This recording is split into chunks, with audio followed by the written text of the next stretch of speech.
Thank you for joining me in creating the Kingdom of Erart. I'm SpunkieMunkie. As you can see behind me, I've done some work here in the command block room.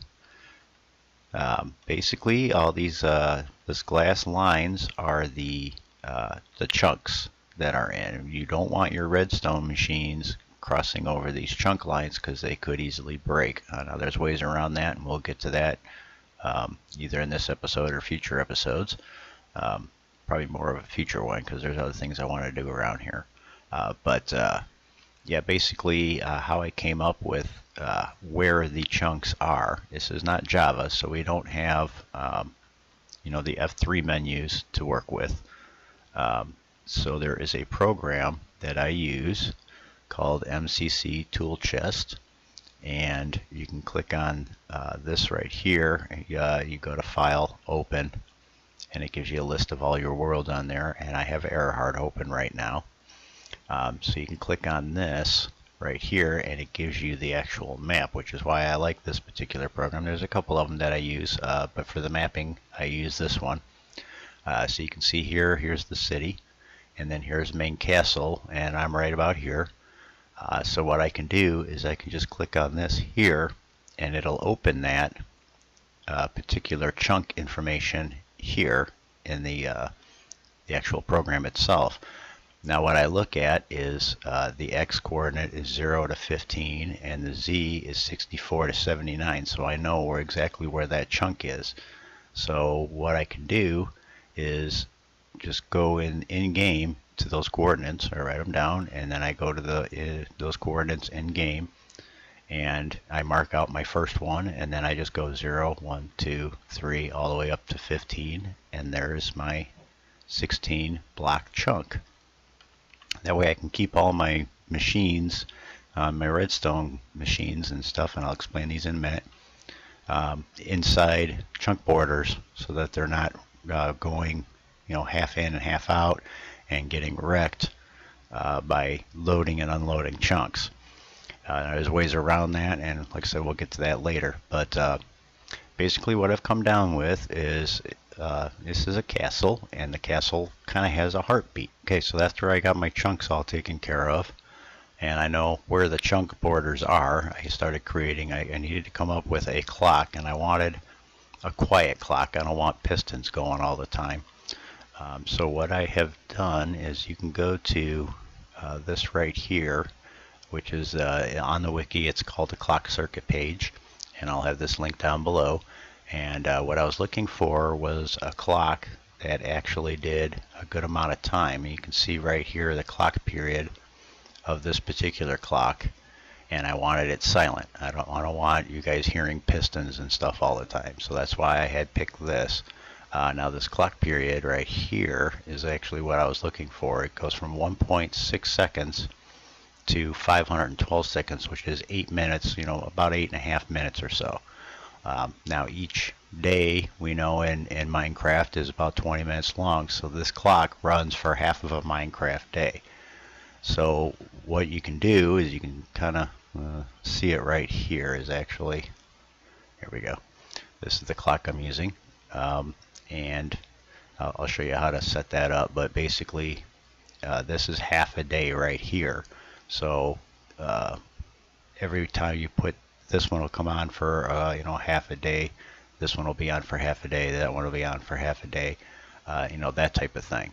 So let me go and show you how to build this clock. Let me get up to where there's more room. No, actually I can just do it right here, I think. Something I'm playing around with here. But the best way I've been able to figure out on how to make this is I put 4 blocks like that, and then I bust that one and put the hopper so that it feeds into this block, and then I come over here and I just go around the circle with it. So you can see this one's now facing into this block, and this one's now facing into this block, and then this one you definitely have to crouch for, and that faces into that block. So that's how you set up the hoppers so that they constantly feed into each other. And then on the left hand side of every one of them, put that, and then that would feed into a block, and if another block back. Block, block, block, block, block, block. And then everywhere this little corner is, you would just put a spot of redstone. Right there, and right there. So now you can adjust the variation of the time. Yeah, that'll be alright. So you can adjust the variation of the time. You can have just one block in here. And you can see every, what was it, 1.16 seconds, this redstone goes off. So you can do it that way, or you can throw a whole stack in there. You can fill these up with stacks, and if you fill all these up with stacks, then that's where you get the, there we go, stop the clock. That's where we get the full 8 minutes. So you can see on this one right here, okay, this is counting down, and it's feeding into this one. And you can see I used 5 stacks of blocks, so when this fills up, that's when this will change and activate. And I just use this redstone line here to activate a command block, which is calls a function. I'll show you how I have the functions lined up right now.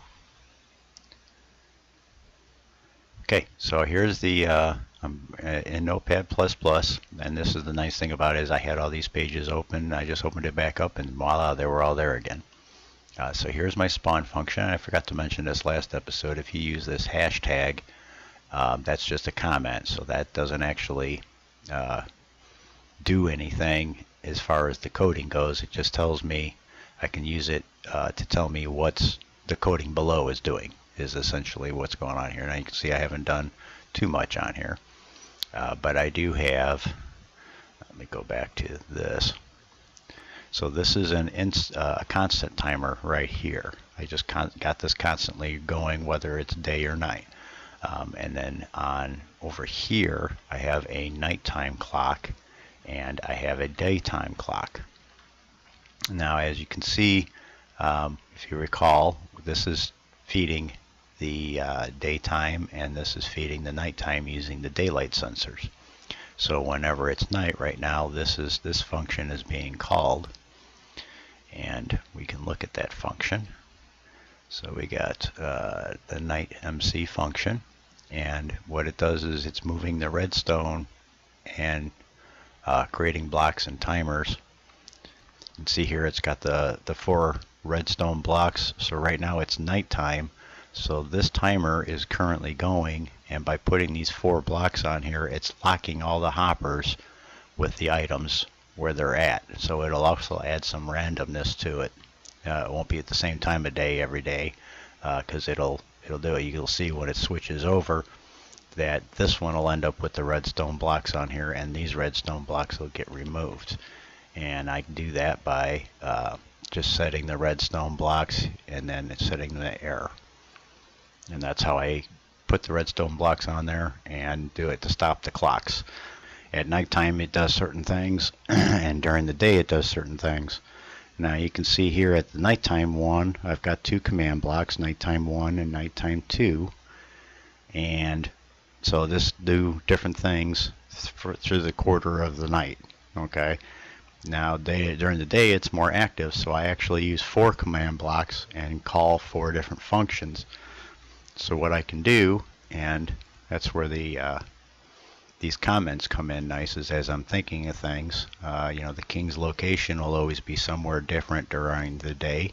So I'll have to put where the king's location will be during this time of the day. So you actually need to go find the king, you know, that type of thing.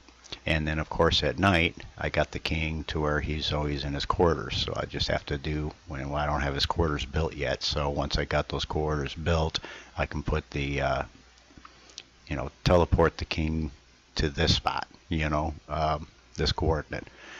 So basically that's what I've got. I've got a constant timer 1 function and timer 2 function, which is basically opposite of each other right now, and then of course the day, and then the day timer. And I've got 4 functions for the day timer, and then I've got the night function and the night function timers. So that's what's giving the castle itself kind of a heartbeat. And the guards move around, the king will move around, and that'll kind of give it a nice flow. But yet, because this is an 8-minute clock and half of a day would be 10 minutes, it actually causes some randomness to it. And by me locking these at whatever count they are at, adds more randomness to it also. So it'll be a heartbeat, but not really something that you can track. So that's basically how this clock works. Let me get rid of it here. So yeah, I have a constant one every quarter of an hour, quarter of the day. It'll change to do something, and then I have the nighttime version of it and a daytime version of it, and that gives the castle a heartbeat.